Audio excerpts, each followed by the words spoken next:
My fiancé declared, "I'm not moving to that boring small town for your job." I replied, "I understand." Then I took the promotion anyway and moved alone. When she discovered my boring job paid me $600K per year, her reconciliation messages started coming.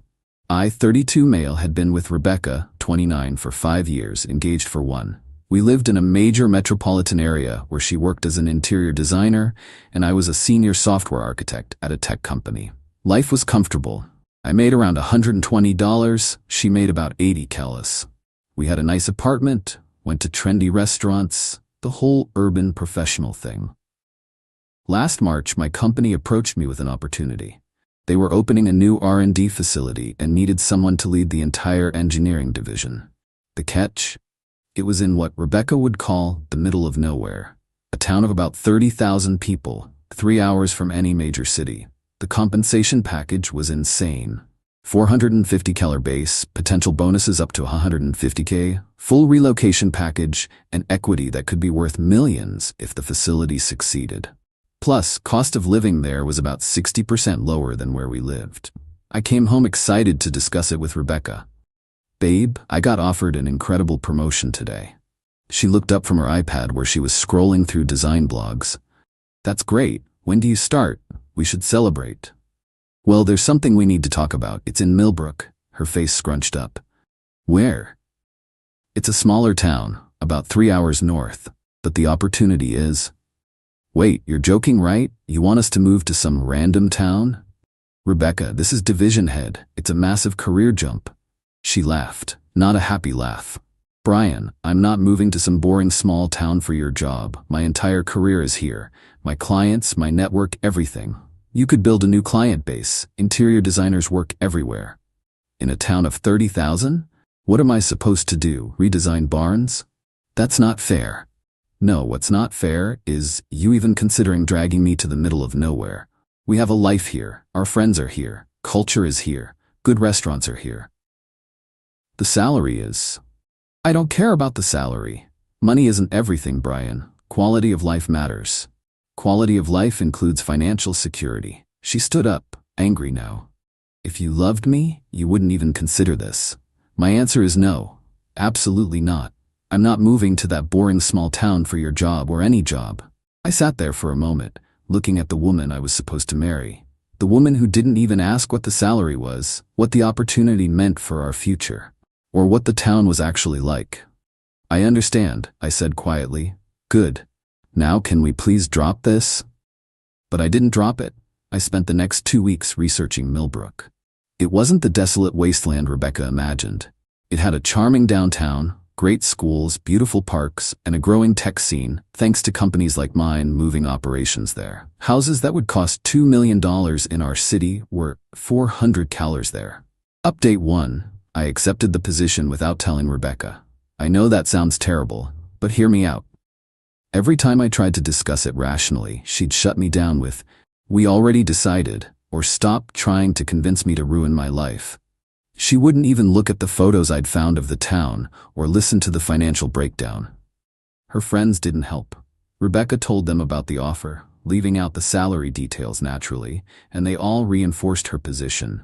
Can you imagine Rebecca in a small town? Her best friend Natalie laughed at a dinner party. She'd die of boredom in a week. "Brian's being selfish," another friend Jessica added, "expecting you to give up everything for his career. It's honestly toxic masculinity." "I'm sitting right here," I pointed out. "Well, it's true," Jessica shrugged. "In this day and age, expecting a woman to follow a man anywhere is archaic. But expecting a man to turn down a life-changing opportunity is fine?" I asked. "It's not life-changing if it ruins your life," Rebecca said, kissing my cheek like I was a child who didn't understand basic concepts. That night, I made my decision. I called my boss the next morning and accepted. The company gave me 6 weeks to transition and relocate. I started quietly preparing. Opened a new bank account for the relocation bonus and higher salary. Started looking at houses in Millbrook. Began the paperwork for the move. 3 weeks in, Rebecca noticed I was distant. "What's wrong with you lately?" She asked over dinner. "Just work stuff." "Well, stop moping. It's annoying." That's when I knew I was making the right choice. Update 2. 2 weeks before my move date, I told Rebecca, "We need to talk," I said on a Sunday morning. "If this is about that small town thing again." I accepted the job. I'm moving to Millbrook in 2 weeks. She stared at me, then laughed. Very funny. I'm serious. I've already found a house to rent. The movers come next Monday. The color drained from her face. You can't be serious. We're engaged. And you made it clear that your life here is more important than our future together. That's not what I said. You said you wouldn't move for my job or any job. You wouldn't even discuss it. Because there's nothing to discuss. Brian, you're throwing away everything we built for some job. It's not just some job. It's running an entire division. It's a career-defining opportunity. I don't care if they made you CEO, I'm not moving. I know. That's why I'm going alone. She stood up, shaking. You're choosing a job over me? You chose your lifestyle over us. I'm just accepting that choice.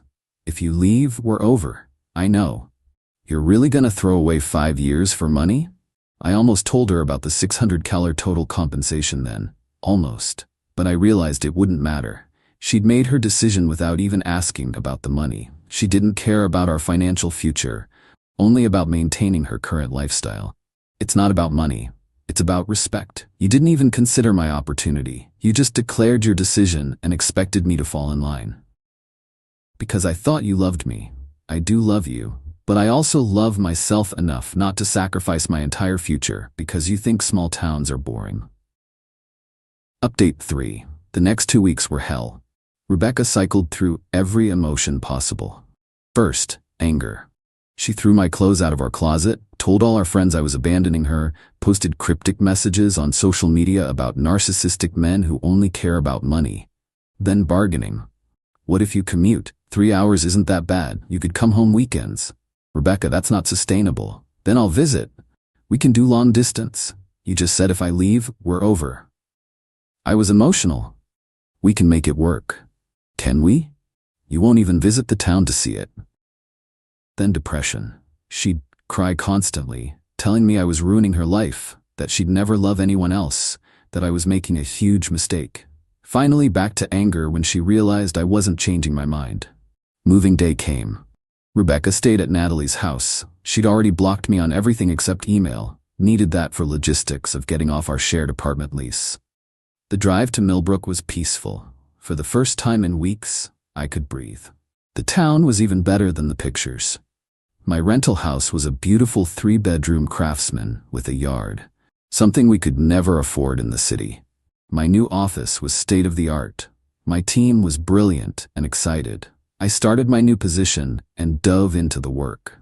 The responsibility was intense but exhilarating. I was building something important, leading a team of 50 engineers, making decisions that would affect the company's future.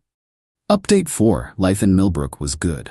Really good. I joined a local gym, made friends with neighbors, found great local restaurants. Yes, they existed. The town had a thriving community, farmers markets, local festivals, outdoor concerts in the summer. My work was going exceptionally well. We'd landed a major contract, and my first quarterly bonus hit, $40,000. My total compensation for the year was on track to hit $600. I bought a house, not rented, bought.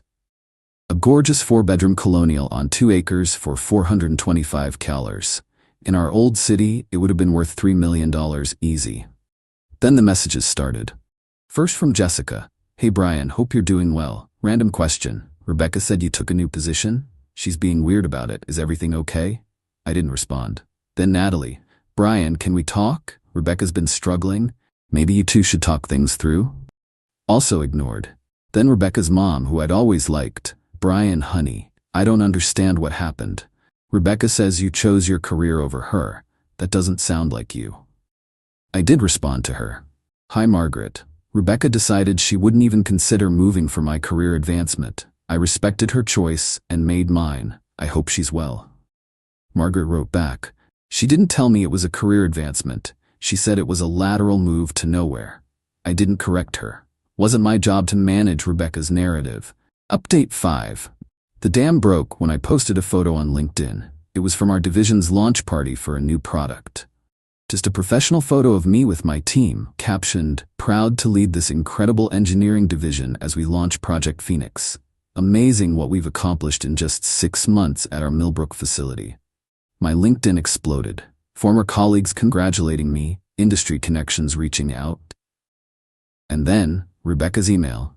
Division head, when were you going to tell me you were a division head? I didn't respond. 2 hours later, Brian, please, I just saw the announcement. Your company's website says the division head position, the salary range, is this real? Still didn't respond. The emails kept coming. I looked up the house you bought. It's beautiful. Jessica drove through Millbrook last week. She said it's actually really nice. I made a mistake. Please talk to me. I love you. I'm sorry. We can work this out. Then Natalie started. Brian, Rebecca just told us about your actual position. We had no idea. She made it sound like you were taking some random job in the middle of nowhere. Hey, I owe you an apology. Rebecca wasn't honest about your opportunity. Division head is incredible. Congratulations.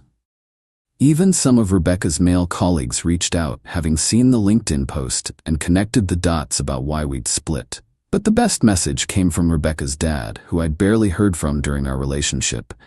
Brian, my wife told me what happened. I run a small construction company, so I understand business decisions. You made the right call, son. Don't look back. P.S. Rebecca didn't know I was reaching out. She also didn't know I knew about your promotion. Margaret and I are disappointed in how she handled this. Update 6. When I didn't respond to Rebecca's emails, she escalated. First, she tried going through my family. My mom called Brian. Rebecca called me crying. She says she made a terrible mistake. She made a choice, Mom. So did I. But she wants to work it out. There's nothing to work out.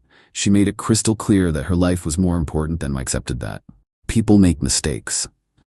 Mom, she didn't make a mistake. She made a decision. She's only regretting it now because she found out how much money I'm making. How much are you making? Including bonuses? About $600. Silence. Then, oh my, and she didn't know? She didn't ask, didn't care, said money wasn't everything. I see. Well, you know, I always thought she was a bit materialistic. Now you tell me. Rebecca tried flying to Millbrook. Yeah, she actually showed up. I was at a coffee shop downtown on a Saturday when she walked in. She looked different. Designer clothes replaced with jeans and a simple sweater, like she was trying to look small-town appropriate. Hi, Brian. Rebecca, how did you find me? Your neighbor told me you come here on Saturdays. You talked to my neighbors? I had to. You wouldn't answer my emails. Because we have nothing to discuss.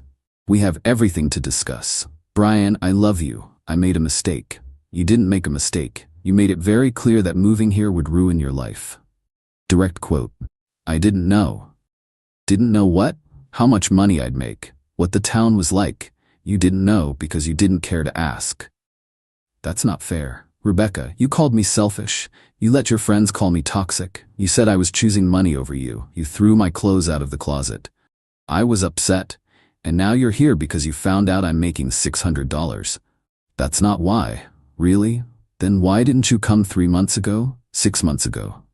I needed time to think. You needed time to find out what you walked away from. There's a difference. She started crying. Real tears, not the manipulative kind. Brian, please. I see it now. The house, the community, your success. We could have an amazing life here. I am having an amazing life here. Without me. That was your choice. Let me fix it. I'll move here. I'll start over. I can build a design business. There are wealthy people here who need designers, right? I researched it. There's actually demand. You researched it now, after finding out about the money. It's not about the money. Rebecca, 2 weeks ago you posted on Instagram about small-town people with small-town minds. You were talking about here, weren't you? She went pale. You saw that? Natalie sent it to me. She thought I should know what you were saying. I was bitter. You were honest. You think you're better than people here. You'd be miserable, and you'd make me miserable. Again. I've changed. No, your circumstances have changed. You found out what you gave up, and now you want it. But you don't want me, Rebecca. You want the life my success could give you. Update 7. When emotional manipulation didn't work, Rebecca went legal. I got a letter from a lawyer claiming I owed Rebecca compensation for financial damages incurred due to relationship dissolution under false pretenses. Their argument? I had deliberately concealed the true nature of my job opportunity, causing her to make a decision without full information, resulting in financial and emotional damages. I laughed so hard my neighbor knocked to check if I was okay. My lawyer's response was beautiful. Mr. Thompson attempted multiple times to discuss the opportunity with Ms. Hartley, who refused to engage in such discussions. She ended the relationship based on her stated unwillingness to relocate, regardless of circumstances. Mr. Thompson's subsequent success does not constitute false pretenses. No damages are owed. Rebecca then tried a different angle. She claimed we had a verbal agreement about shared future assets since we were engaged, that I had broken a contract by accepting the job without her consent. My lawyer shut that down too, with the added note that Rebecca had explicitly stated the relationship would be over if I took the job, thereby nullifying any implied agreements. Then came the social media campaign. Rebecca started posting about financial abuse in relationships, and how withholding financial information is a form of manipulation. She never named me directly, but mutual friends knew. It backfired spectacularly. One of her ex-colleagues commented, "Didn't you refuse to even discuss the job with him?" Another wrote, "Girl, you literally said you didn't care about the money." The best response came from, surprisingly, Jessica. "Rebecca, I was there. You shut him down every time he tried to talk about it. This isn't financial abuse. You made a choice without getting all the information. Own it." Update 8. It's been a year since I moved to Millbrook. The facility is thriving. My team just launched a product that's revolutionizing our industry. My total compensation this year hit $625K with bonuses. I bought a second property, a cabin by the lake, 20 minutes from town. Started dating someone, Amy, a local veterinarian who's smart, funny, and thinks designer labels are a waste of money that could go toward animal rescue. Rebecca's still in the city. From what I hear through the grapevine, she's struggling. Lost some clients during her bitter phase when she couldn't stop talking about our breakup. Natalie apparently got tired of her constant complaints about what should have been. She sent me one last email last month. "Brian, I know you've moved on. I see the photos of you and your new girlfriend. She seems nice. I wanted you to know that I finally understand what I lost. Not the money, though I won't lie, that stings. But I lost someone who was willing to build a future, and I was too shallow to see it. You were right. I didn't want you. I wanted a lifestyle. I thought that lifestyle was in the city, with trendy restaurants and fancy parties. I didn't realize life could be good, maybe better, somewhere else. I'm not asking for anything. I know that ship has sailed. I just wanted to say I'm sorry for not even listening when you tried to share your excitement about the opportunity. I hope you're happy. You deserve it. Rebecca." I actually responded to that one. "Rebecca, thank you for the apology. I appreciate it. I am happy. I hope you find your happiness too, Brian." Final update. Last week I ran into Margaret and Rebecca's dad at a restaurant in the city. I was there for a conference. They invited me to join them for coffee. "We owe you an apology," Margaret said. "We raised Rebecca to value the wrong things, status, appearances, what others think. When she told us the full story, the real story, we were ashamed. She's our daughter and we love her," her dad added. "But you made the right call, son. Man to man, entrepreneur to division head, you made the business decision and the personal decision correctly. Thank you. That means a lot." "She's in therapy now," Margaret said quietly, working on understanding why she couldn't see past her preconceptions, why she wouldn't even listen. "I'm glad she's getting help." "Are you happy?" she asked. "Very. My job is incredible, the town is wonderful, and Amy's amazing." "Good, good." As I was leaving, her dad shook my hand. "For what it's worth, we would have been proud to have you as a son-in-law. Rebecca knows she lost a good one." "Thank you, sir." Here's what I learned from all this. When someone shows you who they are, believe them. Rebecca showed me that she valued her comfort and image over our partnership. She wouldn't even have a conversation about possibilities because she'd already decided what mattered to her. The money wasn't the point. It never was. The point was that she didn't see us as a team. She saw her life, her career, her needs, and I was either an accessory to that or an obstacle. To anyone facing a similar situation, Don't sacrifice your future for someone who won't even discuss compromise. Don't dim your light for someone who thinks your dreams are less important than their comfort zone. And for God's sake, if your partner gets a major opportunity, at least ask about the details before saying no. I'm living my best life in my boring small town, leading an incredible team, making more money than I ever dreamed, and with someone who'd move to Antarctica with me, if that's where my dreams led. Sometimes the best thing someone can do is show you exactly who they are, so you can make the right choice to walk away. Thanks for following along, Reddit. Peace out from Millbrook, the boring small town that changed my life.